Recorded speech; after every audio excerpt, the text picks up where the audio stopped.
ದರ ಏರಿಕೆಯನ್ನು ಕಾಂಗ್ರೆಸ್ನವರು ಸಮರ್ಥನೆ ಮಾಡ್ಕೊಳ್ತಾ ಇದ್ದಾರೆ. ಅದರ ಅಗತ್ಯ ಅನಿವಾರ್ಯ ಆಗಿದೆ ಪರಿಸ್ಥಿತಿ.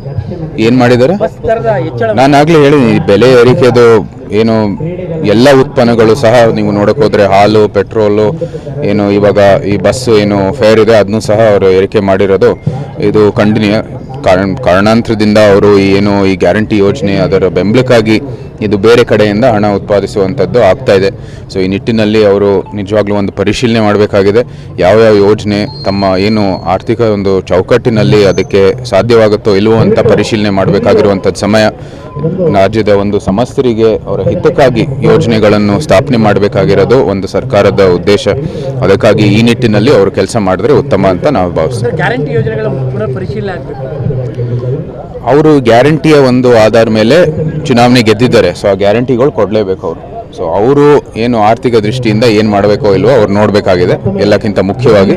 ಆದರೆ ನಮ್ಮ ಅಭಿಪ್ರಾಯ ಇದು ಹೆಚ್ಚು ಒಂದು ಅವರು ಏನು ಆರ್ಥಿಕ ಒಂದು ದೃಷ್ಟಿಯಲ್ಲಿ ಏನು ಮಾಡ್ಬೋದೋ ಇಲ್ವೋ ಅವ್ರು ಪರಿಶೀಲನೆ ಮಾಡಬೇಕಾಗಿರೋದು ಮುಖ್ಯ.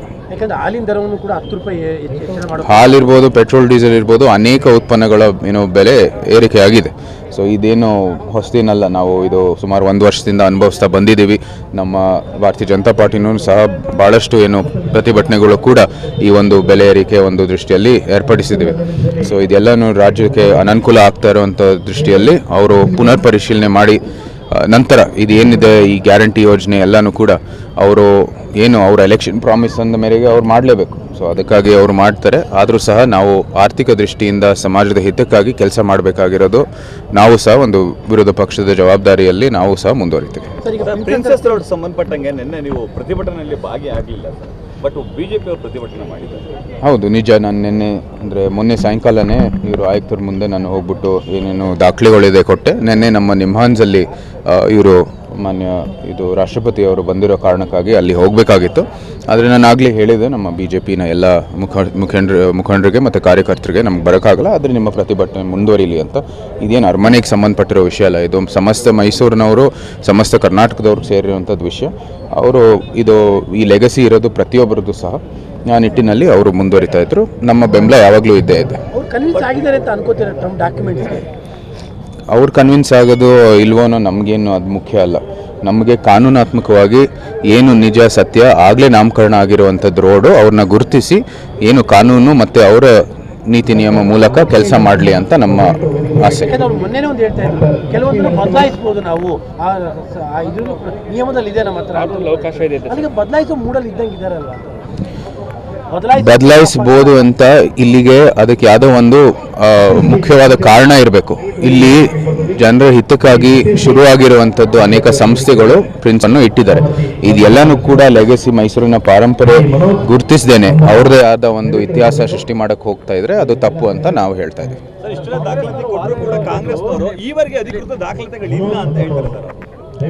ಅದು ನೀವೇ ಅವ್ರಿಗೆ ಮತ್ತೊಮ್ಮೆ ನಾವು ತಿರ್ಗಾ ಒತ್ತಾಯಿಸ್ತಾ ಇರ್ತೀವಿ. ಆದರೆ ಅದಕ್ಕೂ ಕೂಡ ಅಂದರೆ ಮುಂದೆನೇ ಸಾಕ್ಷಿ ಕಾಣುವಂಥ ಸಂದರ್ಭದಲ್ಲಿ ಅವರು ಏನು ಅದಕ್ಕೆ ಸ್ಪಷ್ಟತೆಯನ್ನು ಕೊಡದೇ ಇರೋ ಕಾರಣಕ್ಕಾಗಿ ನಾವೇನು ಇನ್ನೊಂದು ನಾವು ಕಾನೂನಾತ್ಮಕವಾದ ಹೋರಾಟನೇ ಮಾಡಬೇಕಾಗುತ್ತೆ. ಅವರಿಂದ ಏನು ಹೇಳಿಕೆ ಅಥವಾ ಅವರ ಏನು ನಿಲುವಲ್ಲಿ ಬದಲಾವಣೆ ಅಂತ ನಾನಂತೂ ನೋಡಿಲ್ಲ.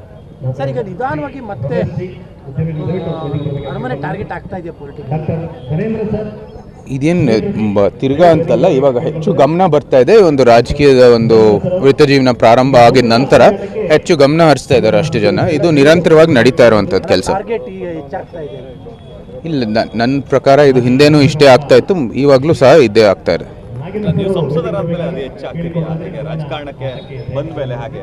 ಇಲ್ಲ, ನಾನು ಹೇಳ್ತಾ ಇರೋದು ಹಿಂದೆನೂ ಸಹ ಇದೇನು ಹೊಸದಲ್ಲ, ಹಿಂದೆನೂ ಕೂಡ ಇದಾಗ್ತಾ ಇತ್ತು. ಇದಕ್ಕೆ ಹೆಚ್ಚು ನಾವು ಪ್ರಚಾರ ಏನು ಕೊಡ್ತಾ ಇರಲಿಲ್ಲ. ಮತ್ತು ಇವತ್ತು ಸಹ ಅದೇನು ನಮ್ಮಲ್ಲಿ ಏನು ಅರಮನೆಗೆ ಒಂದು ಅನುಕಂಪ ಸೃಷ್ಟಿ ಮಾಡುವಂಥದ್ದು ನಮಗೇನು ಆಸೆ ಇಲ್ಲ. ನಾವು ಹೇಳ್ತಾ ಇರೋದು ಇದು ಆಗ್ತಾ ಇರೋದು ನಿರಂತರವಾಗಿ ಏನು ನಾವು ಕಾನೂನಾತ್ಮಕವಾದ ಹೋರಾಟವನ್ನು ಮಾಡ್ತಾ ಇದ್ದೀವಿ. ಏನು ಸುಮಾರು 40 ವರ್ಷದಿಂದ ನಮ್ಮ ತಂದೆಯವರ ಸಮಯದಿಂದ ಇವತ್ತವರೆಗೂ ಇದೇನು ಹೊಸದಲ್ಲ ಇಂಥ ಟಾರ್ಗೆಟ್ ಮಾಡೋದು. ಏನು ಮಾಡಿದ್ದಾರೆ? ನಾನು ಆಗಲೇ ಹೇಳಿದ್ದೀನಿ, ಬೆಲೆ ಏರಿಕೆದು ಏನು ಎಲ್ಲ ಉತ್ಪನ್ನಗಳು ಸಹ ನೀವು ನೋಡೋಕೆ ಹೋದರೆ ಹಾಲು, ಪೆಟ್ರೋಲು, ಏನು ಇವಾಗ ಈ ಬಸ್ಸು ಏನು ಫೇರ್ ಇದೆ ಅದನ್ನು ಸಹ ಅವರು ಏರಿಕೆ ಮಾಡಿರೋದು ಇದು ಖಂಡನೀಯ. ಕಾರಣಾಂತರದಿಂದ ಅವರು ಏನು ಈ ಗ್ಯಾರಂಟಿ ಯೋಜನೆ ಅದರ ಬೆಂಬಲಕ್ಕಾಗಿ ಇದು ಬೇರೆ ಕಡೆಯಿಂದ ಹಣ ಉತ್ಪಾದಿಸುವಂಥದ್ದು ಆಗ್ತಾ ಇದೆ. ಸೊ ಈ ನಿಟ್ಟಿನಲ್ಲಿ ಅವರು ನಿಜವಾಗ್ಲೂ ಒಂದು ಪರಿಶೀಲನೆ ಮಾಡಬೇಕಾಗಿದೆ. ಯಾವ್ಯಾವ ಯೋಜನೆ ತಮ್ಮ ಏನು ಆರ್ಥಿಕ ಒಂದು ಚೌಕಟ್ಟಿನಲ್ಲಿ ಅದಕ್ಕೆ ಸಾಧ್ಯವಾಗುತ್ತೋ ಇಲ್ವೋ ಅಂತ ಪರಿಶೀಲನೆ ಮಾಡಬೇಕಾಗಿರುವಂಥದ್ದು ಸಮಯ. ರಾಜ್ಯದ ಒಂದು ಸಮಸ್ತರಿಗೆ ಅವರ ಹಿತಕ್ಕಾಗಿ ಯೋಜನೆಗಳನ್ನು ಸ್ಥಾಪನೆ ಮಾಡಬೇಕಾಗಿರೋದು ಒಂದು ಸರ್ಕಾರದ ಉದ್ದೇಶ. ಅದಕ್ಕಾಗಿ ಈ ನಿಟ್ಟಿನಲ್ಲಿ ಅವರು ಕೆಲಸ ಮಾಡಿದ್ರೆ ಉತ್ತಮ ಅಂತ ನಾವು ಭಾವಿಸ್ತೀವಿ. ಗ್ಯಾರಂಟಿ ಯೋಜನೆಗಳ ಪುನರ್ ಪರಿಶೀಲನೆ ಆಗಬೇಕು. ಅವರು ಗ್ಯಾರಂಟಿಯ ಒಂದು ಆಧಾರ ಮೇಲೆ ಚುನಾವಣೆ ಗೆದ್ದಿದ್ದಾರೆ. ಸೊ ಆ ಗ್ಯಾರಂಟಿಗಳು ಕೊಡಲೇಬೇಕು ಅವರು. ಸೊ ಅವರು ಏನು ಆರ್ಥಿಕ ದೃಷ್ಟಿಯಿಂದ ಏನು ಮಾಡಬೇಕೋ ಇಲ್ವೋ ಅವ್ರು ನೋಡಬೇಕಾಗಿದೆ ಎಲ್ಲಕ್ಕಿಂತ ಮುಖ್ಯವಾಗಿ. ಆದರೆ ನಮ್ಮ ಅಭಿಪ್ರಾಯ ಇದು ಹೆಚ್ಚು ಒಂದು ಅವರು ಏನು ಆರ್ಥಿಕ ಒಂದು ದೃಷ್ಟಿಯಲ್ಲಿ ಏನು ಮಾಡ್ಬೋದೋ ಇಲ್ವೋ ಅವ್ರು ಪರಿಶೀಲನೆ ಮಾಡಬೇಕಾಗಿರೋದು ಮುಖ್ಯ. ಯಾಕಂದ್ರೆ ಹಾಲಿನ ದರವನ್ನು ಕೂಡ 10 ರೂಪಾಯಿ ಹೆಚ್ಚಳ ಮಾಡಬೇಕು. ಹಾಲಿರ್ಬೋದು, ಪೆಟ್ರೋಲ್ ಡೀಸೆಲ್ ಇರ್ಬೋದು, ಅನೇಕ ಉತ್ಪನ್ನಗಳ ಏನು ಬೆಲೆ ಏರಿಕೆಯಾಗಿದೆ. ಸೊ ಇದೇನು ಹೊಸದೇನಲ್ಲ, ನಾವು ಇದು ಸುಮಾರು 1 ವರ್ಷದಿಂದ ಅನುಭವಿಸ್ತಾ ಬಂದಿದ್ದೀವಿ. ನಮ್ಮ ಭಾರತೀಯ ಜನತಾ ಪಾರ್ಟಿನೂ ಸಹ ಭಾಳಷ್ಟು ಏನು ಪ್ರತಿಭಟನೆಗಳು ಕೂಡ ಈ ಒಂದು ಬೆಲೆ ಏರಿಕೆ ಒಂದು ದೃಷ್ಟಿಯಲ್ಲಿ ಏರ್ಪಡಿಸಿದ್ದೀವಿ.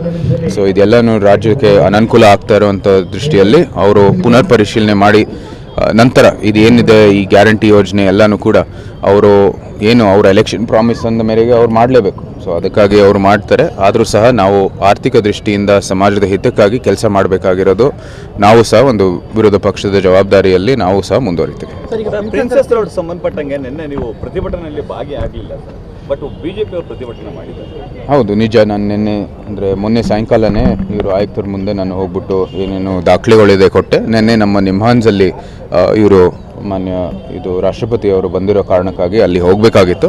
ಆದರೆ ನಾನು ಆಗಲೇ ಹೇಳಿದೆ ನಮ್ಮ ಬಿ ಜೆ ಪಿನ ಎಲ್ಲ ಮುಖಂಡರಿಗೆ ಮತ್ತು ಕಾರ್ಯಕರ್ತರಿಗೆ ನಮ್ಗೆ ಬರೋಕ್ಕಾಗಲ್ಲ, ಆದರೆ ನಿಮ್ಮ ಪ್ರತಿಭಟನೆ ಮುಂದುವರಿಲಿ ಅಂತ.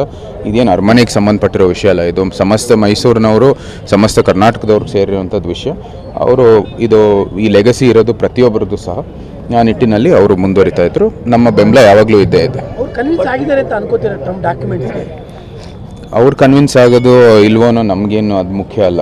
ನಮಗೆ ಕಾನೂನಾತ್ಮಕವಾಗಿ ಏನು ನಿಜ ಸತ್ಯ ಆಗಲೇ ನಾಮಕರಣ ಆಗಿರುವಂಥದ್ದು ರೋಡು ಅವ್ರನ್ನ ಗುರುತಿಸಿ ಏನು ಕಾನೂನು ಮತ್ತು ಅವರ ನೀತಿ ನಿಯಮ ಮೂಲಕ ಕೆಲಸ ಮಾಡಲಿ ಅಂತ ನಮ್ಮ ಆಸೆ. ಅವ್ರು ಮೊನ್ನೆನೇ ಒಂದು ಹೇಳ್ತಾ ಇದ್ರು, ಕೆಲವೊಂದನ್ನು ಬದಲಾಯಿಸ್ಬೋದು ನಾವು, ಇದು ನಿಯಮದಲ್ಲಿ ಇದೆ ನಮ್ಮ ಹತ್ರ ಅವಕಾಶ ಇದೆ. ಅಲ್ಲಿಗೆ ಬದಲಾಯಿಸೋ ಮೂಡಲ್ಲಿ ಇದ್ದಂಗೆ ಇದ್ದಾರಲ್ಲ, ಬದಲಾಯಿಸಬಹುದು ಅಂತ ಇಲ್ಲಿಗೆ ಅದಕ್ಕೆ ಯಾವುದೋ ಒಂದು ಮುಖ್ಯವಾದ ಕಾರಣ ಇರಬೇಕು.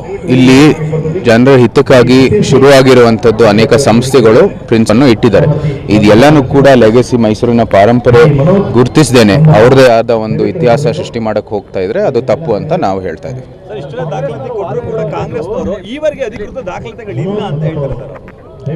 ಅದು ನೀವೇ ಅವ್ರಿಗೆ ಮತ್ತೊಮ್ಮೆ ನಾವು ತಿರ್ಗಾ ಒತ್ತಾಯಿಸ್ತಾ ಇರ್ತೀವಿ. ಆದರೆ ಅದಕ್ಕೂ ಕೂಡ ಅಂದರೆ ಮುಂದೆನೇ ಸಾಕ್ಷಿ ಕಾಣುವಂಥ ಸಂದರ್ಭದಲ್ಲಿ ಅವರು ಏನು ಅದಕ್ಕೆ ಸ್ಪಷ್ಟತೆಯನ್ನು ಕೊಡದೇ ಇರೋ ಕಾರಣಕ್ಕಾಗಿ ನಾವೇನು ಇನ್ನೊಂದು ನಾವು ಕಾನೂನಾತ್ಮಕವಾದ ಹೋರಾಟನೇ ಮಾಡಬೇಕಾಗುತ್ತೆ.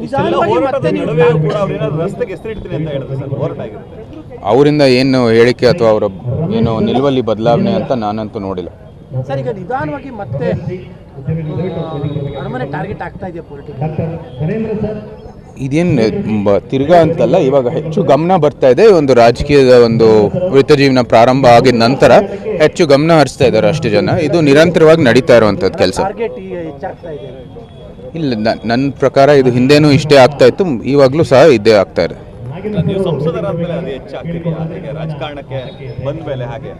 ಇಲ್ಲ, ನಾನು ಹೇಳ್ತಾ ಇರೋದು ಹಿಂದೆನೂ ಸಹ ಇದೇನು ಹೊಸದಲ್ಲ. ಹಿಂದೆನೂ ಕೂಡ ಇದಾಗ್ತಾ ಇತ್ತು. ಇದಕ್ಕೆ ಹೆಚ್ಚು ನಾವು ಪ್ರಚಾರ ಏನು ಕೊಡ್ತಾ ಇರಲಿಲ್ಲ. ಮತ್ತು ಇವತ್ತು ಸಹ ಅದೇನು ನಮ್ಮಲ್ಲಿ ಏನು ಅರಮನೆಗೆ ಒಂದು ಅನುಕಂಪ ಸೃಷ್ಟಿ ಮಾಡುವಂಥದ್ದು ನಮಗೇನು ಆಸೆ ಇಲ್ಲ.